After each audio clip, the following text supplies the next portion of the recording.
বাংলাদেশে একটি বৃহত্তর ইসলামিক ছাত্র সংগঠন বাংলাদেশ ইসলামী ছাত্র শিবির তারা একটি বিজ্ঞান উৎসবের আয়োজন করেছে, সায়েন্স ফেস্ট 2024-এর আয়োজন করেছে, যেটি সোহরাওয়ার্দীতে আজকে আপনার উদ্বোধন হয়েছে এবং সারাদিন ব্যাপী তাদের সেই বিজ্ঞান স্টলগুলো এবং তাদের সেই কার্যক্রমগুলো পরিচালিত হয়েছে এবং সারা দেশ থেকে অসংখ্য মানুষ এটাতে অংশগ্রহণ করেছে, শিক্ষার্থীরা অংশগ্রহণ করেছে, দেখছে। এবং সেই সাথে এই যে ছাত্র শিবিরের এই ধরনের আয়োজন সত্যি চমৎকার। আমি আসলে অসুস্থ থাকার কারণে সরাসরি সোহরাওয়ার্দী, আমি যদিও ঢাকায় আছে কিন্তু সোহরাওয়ার্দীতে সরাসরি গিয়ে আমার আজকের এই প্রোগ্রাম দেখার সুযোগ হয়নি, আমি আসলে অসুস্থ। তো আমি যতটুকু লাইভে দেখলাম, মিডিয়াতে দেখলাম, আলহামদুলিল্লাহ অসম্ভব সুন্দর একটি আয়োজন করেছে। তো অনেকেই আসলে মজা করে বলছে যে ছাত্র শিবিরের এখানে একটি পোস্টারে লেখা রয়েছে যে যেন তুমিও হারিয়ে যাবে মহাকাশে। তো অনেকে মজা করে বলছেন যে অন্যান্য ছাত্র সংগঠনগুলো তো প্রতিদিনই মহাকাশে যায়, ছাত্র শিবির আবার নতুন করে কোন মহাকাশে পাঠাবে। তো যদিও এটা তারা মজা করে বলেছে, বাট সত্যি কথা, বাংলাদেশের যতগুলো ছাত্র সংগঠন রয়েছে ছাত্র শিবিরের আজকের এই আয়োজন সত্যি একেবারে ইউনিক এবং প্রশংসার যোগ্য।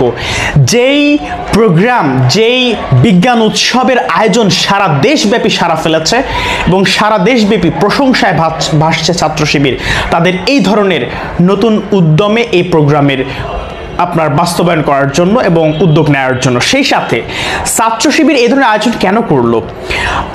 আপনারা সকলে জানেন যে আমাদের মুসলিম বিজ্ঞানীরা আমাদের এই পৃথিবীর জ্ঞান বিজ্ঞানের পেছনে, গবেষণার পেছনে আমাদের অসংখ্য মুসলিম বিজ্ঞানীর অবদান রয়েছে। কিন্তু পাশ্চাত্যের চাপে বা তাদের আপনার কলাকৌশলে এবং তাদের ষড়যন্ত্রে আমাদের সেই সকল মুসলিম বিজ্ঞানীদের সে সকল অবদান হাইলাইটস হয় না। সুতরাং নতুন প্রজন্মকে মুসলিম বিজ্ঞানীদের সেই সকল অবদান তাদের কাছে তুলে ধরার জন্য এবং মুসলমানদের যে অবদান রয়েছে সেটা এবং মুসলমানদের যে করণীয়, এ সকল বিষয়গুলো নতুন প্রজন্মের কাছে তাদেরকে উদ্বুদ্ধ করার জন্যই তাদের এই ধরনের ইউনিক আয়োজন। সেই সাথে বাংলাদেশের নতুন প্রজন্মকে বিজ্ঞান মনস্ক করে তোলার জন্য এবং বিজ্ঞানের প্রতি তাদেরকে আকর্ষিত করার জন্য এই ধরনের তাদের ইউনিক আয়োজন তারা করেছেন, সত্যি প্রশংসার যোগ্য। এবং সেই সাথে এই নতুন পৃথিবীতে এই নতুন বাংলাদেশকে এগিয়ে নিতে হলে, পৃথিবীর সাথে তাল মিলাতে হলে অবশ্যই আমাদেরকে জ্ঞান বিজ্ঞানে আমাদেরকে এগিয়ে যেতে হবে। সেই জন্য তরুণ প্রজন্মের মধ্যে এই ধরনের জ্ঞান বিজ্ঞানের আপনার ভাবনা চিন্তা জাগিয়ে তোলার জন্য সত্যি এই ধরনের সায়েন্স ফেস্ট বা বিজ্ঞান উৎসবগুলো সত্যি প্রশংসার যোগ্য এবং শিক্ষার্থীদেরকে আগ্রহী করে তোলে।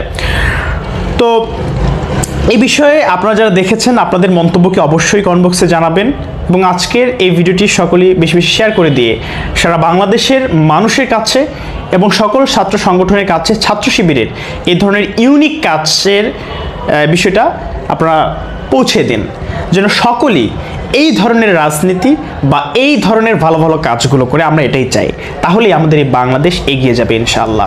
সকলে ভালো থাকবেন, সুস্থ থাকবেন, আমার জন্য দোয়া করবেন, আমি খুব দ্রুত সুস্থ হয়ে যাই। আসসালামু আলাইকুম।